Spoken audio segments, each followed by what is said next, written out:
Hello, get ready with me at work. At dahil nga wala pa tayong tulog, kailangan natin maglagay ng kolorete sa mukha. Starting off with primer. Naglinis na nga rin pala ako ng mukha ko since nag-commute lang ako today. Patuyuin lang natin yung primer. Then let's have our lip balm. Dito nga ay nagpa-foundation ako at hinahaluan ko nung may mga for shimmer or brightening. And then yan na rin yung ginamit ko sa pag-apply sa mukha ko. Para lang matakpan natin kahit papano yung mga pula-pula at ang nakaraan. Kasama na yung ebidensya ng ating pagiging panda eyes. Di ko nga alam kung effective tong ginagawa ko eh. Pero it's okay, let's move on to our blush on. Ito na yung isa sa mga magbibigay kulay sa ating pagmumukha.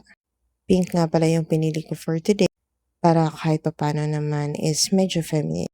Lalagyan na rin ako ng konting contour and highlight sa mga specific places ng aking face.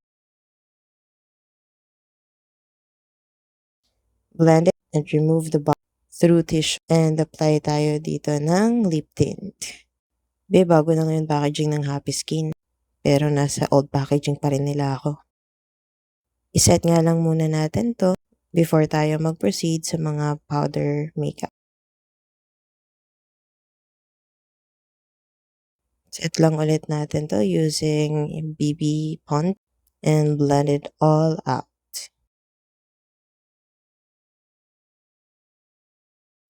Dito nga medyo seryoso na tayo dahil medyo napapagod na nga tayo dito sa kaka-blend.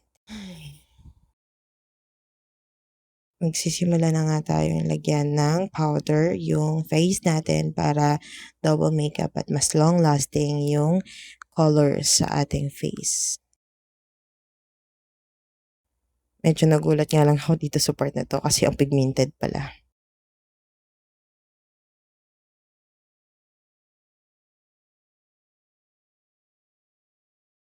Dito naman para magkaroon lang ng konting shape or depth yung ating face, let's put on some contour.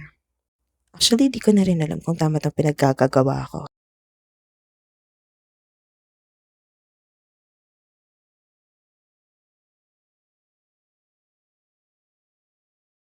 Using the eyeshadow palette, lalagay lang tayo ng nose contour ulit and then kahit pa paano using the same shade, yun na rin yung gagamitin natin for the contour sa eyelids natin and eyeshadow na rin. And blend it all out again. After that, let's just have our lipstick from JMCY. What I like about this Sleepy is napaka-natural looking niya and it complements my skin.